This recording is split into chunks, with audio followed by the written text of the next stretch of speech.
안녕하세요 여러분. 오랜만에 인사를 드리는 것 같아요. 최근 몇 달간 많은 일들이 있었는데요. 이사도 했고 첫 온라인 강의도 무사히 마무리를 했고요. 강의를 마무리하고 만족도 조사를 했는데 다들 너무 정성스럽게 후기를 적어주셔서 너무 감사했습니다. 사실 최근에 외주가 뚝 끊기면서 몇 개월간 무기력하게 보냈었거든요. 근데 그 덕분에 일에 대한 가치관이 바뀌었다는 거예요. 이 경험들을 통해서 얻은 인사이트들을 여러분들과 함께 나눠보려고 합니다. 사실 저는 2년 전만 해도 물리치료사로 일하고 있었어요. 주말에 그냥 노는 것도 죄책감이 들어서 일정만 되면 늘 시간을 내서 교육을 들었었고 퇴근 후에는 교육을 듣는 날도 있었고요. 취미조차도 사치라고 생각하고 투잡으로 카페에서 일하면서 돈을 모으기도 했고요. 그 덕분에 6개월 만에 1,000만 원을 벌게 됐지만 정신적으로 많이 지쳐갔어요. 결국 일한 지 6개월 만에 번아웃이 찾아오게 됩니다. 적당히 달려야 되는데 열정이 너무 과열되었던 것 같기도 하고요. 장거리를 단거리 달리듯이 달려온 느낌이랄까요? 하지만 현실적으로 생각을 해봤을 때 직장을 바로 그만둘 수는 없었기 때문에 우선 직장을 다니면서 내가 진짜 좋아하는 게 뭘까 고민하기 시작했어요. 그렇게 고민하다가 발견한 게 바로 영상 편집이었습니다. 그만둘까 말까 고민하던 찰나 마침 계약 만료로 인한 권고사직으로 백수가 되었고 이 기회에 영상 편집을 본격적으로 배우게 됐어요. 퇴직금으로 학원 수강비랑 장비에 투자를 했었고요. 학원을 종강한 지 한 달도 채 되지 않아서 첫 클라이언트를 받게 됩니다. 사실 각 잡고 프리랜서를 하게 된 게 아니라 가볍게 시작해본 일이었거든요. 근데 이후로도 일이 점점 늘어나더니 어쩌다 보니 전업 프리랜서가 되어 있더라고요. 덕분에 어느 정도 안정적인 수입을 얻게 되었습니다. 사실 여기서 일을 더 늘릴 수 있었지만 필요 이상으로 받았다가 번아웃이 와서 좋아하는 것을 잃어버리게 될까봐 무섭더라고요. 그래서 일을 필요 이상으로 받지 않고 적당히 할 수 있는 만큼만 일을 받고 있었어요. 이후로도 제 개인 채널도 운영하고 강의도 하게 되면서 외주 비중을 줄이게 됐고 성향이 잘 맞는 한 분과 협업을 이어가고 있었습니다. 하지만 최근 몇 달 전에 클라이언트 분이 사업 방향성을 바꾸시면서 영상 편집 투자 비용을 줄이게 되신 거예요. 이로 인해 일이 뚝 끊기게 되었습니다. 사실 지금까지는 일의 양이 많고 적은 뿐이었지 일이 0인 적은 없었거든요. 지금껏 너무 외주에 의존하고 있었구나 라는 생각이 들더라고요. 그 순간 너무 불안한 거예요. 내가 이 일을 계속해도 되는 걸까? 생각이 들더라고요. 그래서 다시 진로에 대해서 고민을 하다가 아무리 생각해봐도 영상 편집 이상으로 좋아하는 일이 생각나지 않는 거예요. 그렇다면 내가 지금 가장 불안해하는 건 불안정한 수입 때문이구나 라는 걸 알게 됐어요. 이 불안 요소를 해결할 수 있는 것 중에 제가 당장 현실적으로 할 수 있는 일은 직장인이더라고요. 아니 직장생활 안 맞다고 프리랜서 했었던 거 아니냐라고 생각하실 수도 있지만 직업에 대해서 너무 높은 기준을 갖고 있진 않았나 생각이 들더라고요. 자아실현을 꼭 일에서만 찾을 필요가 있을까? 일에서 채워지지 못한 욕구는 취미로 채우면 되겠다라고 생각을 했습니다. 그게 어떤 직업이 됐든 스스로를 먹여 살릴 수만 있다면 이미 1인분은 하고 있는 거 아닐까? 그리고 좋아하는 일로 수익을 내어보니까 좋아하는 일을 해도 결국 일은 일이더라고요. 일이라는 본질이 하기 싫은 것까지 해야 할 수밖에 없다는 것을 알게 됐어요.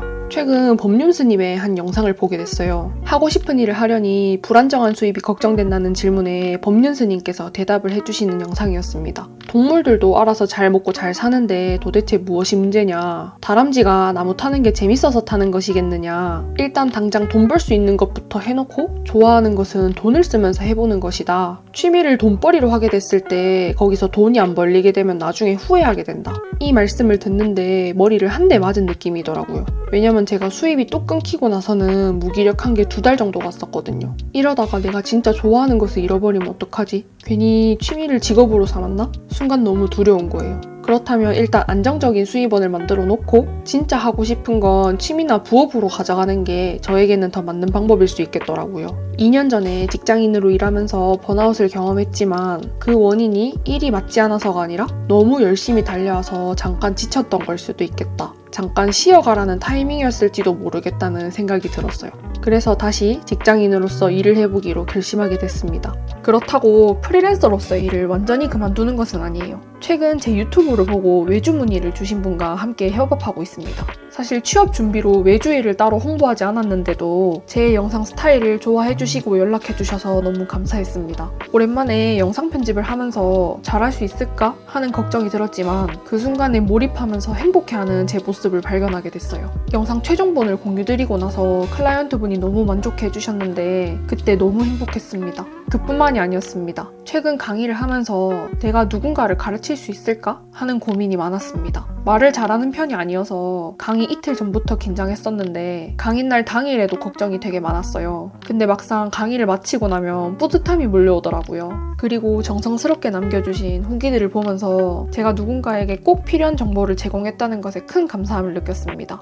수강생분들이 제 강의를 듣고 영상 편집의 문턱이 낮아졌다고 말씀해 주실 때마다 너무 감동을 받았습니다. 그 순간 저는 여전히 영상 편집을 좋아하고 있음을 깨달았습니다. 영상 편집이든 강의든 누군가에게 유용한 것을 전달하는 일을 계속 해야겠다고 생각했습니다. 하지만 좋아하는 일을 지속하기 위해서는 결국 안정적인 수입이 필요하다고 느꼈고 그래서 다시 회사 생활을 결심하게 되었습니다. 아직은 이사 문제가 완전히 해결된 게 아니라서 구직 활동을 못하고 있어요. 지금 전셋집에서 살고 있는데 촬영일인 오늘이 전세 만기일이거든요. 다음 세입자분이 들어올 때까지 보증금 마련이 어렵다고 하셔가지고 한 달간 더 거주를 해야 되는 상황이에요. 사적인 이야기지만 아무튼 이사가 어느 정도 해결이 되면 적극적으로 구직 활동을 해볼 계획입니다. 사실 또 이런 결정이 바뀔 순 있겠죠. 내가 행복한 게 가장 중요하니까요. 이런저런 결정을 해보면서 가장 자신에게 맞는 선택지를 찾아가는 과정이라고 생각을 합니다. 이전의 나처럼 모든 시간을 일에만 투자하지 않고 제 자신을 위한 시간도 충분히 가지려고 노력했습니다. 이렇게 새로운 마음가짐으로 일을 다시 시작해보니까 오히려 전보다 더 큰 만족감을 느끼게 되더라고요. 결국 제가 다시 회사 생활을 결정하게 된 이유는 안정성도 있었지만 제 삶의 균형과 행복을 찾기 위함이었습니다. 프리랜서로서의 경험은 정말 많은 것을 배울 수 있었고 그 경험을 통해서 얻은 교훈은 제 인생의 큰 자산이 되었다고 생각을 해요. 일을 통한 자아실현도 중요하지만 삶의 다른 부분에서도 충족감과 행복을 찾는 것이 더 중요하다는 것을 깨달을 수 있었던 경험이었습니다. 여러분도 제 이야기를 듣고 자신의 일과 삶의 균형을 찾는 데 도움이 되길 바랍니다. 모두 각자의 길을 찾아 행복한 삶을 살아가시길 응원하겠습니다. 그럼 저의 이야기는 여기까지고요. 저는 그럼 또 다음 유용한 컨텐츠로 찾아오도록 하겠습니다. 안녕!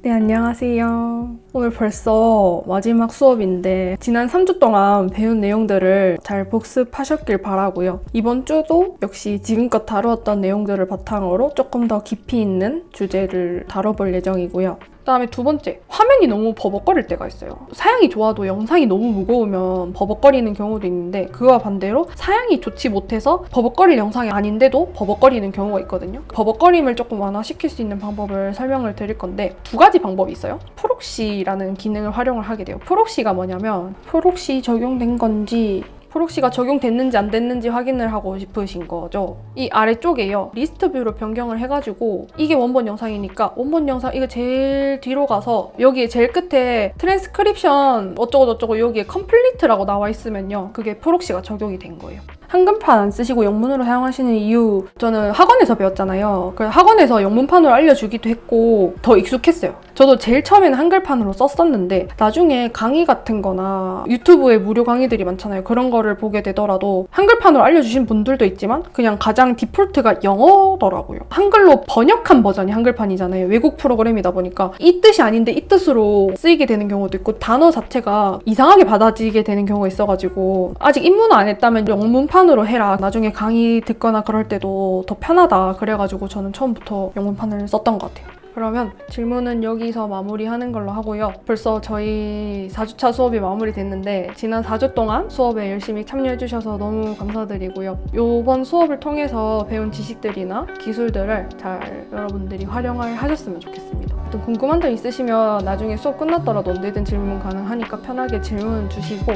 여러분 앞으로도 계속해서 성장하시길 바라고 또 다시 만날 날을 기대하겠습니다. 4주 동안 수업 들으시느라 제 거 믿고 들어주시느라 너무 고생 많으셨고 그동안 너무 감사했습니다. 다들 조심히 들어가시고 궁금한 거 있으시면 언제든 질문 주세요. 다들 수고하셨습니다.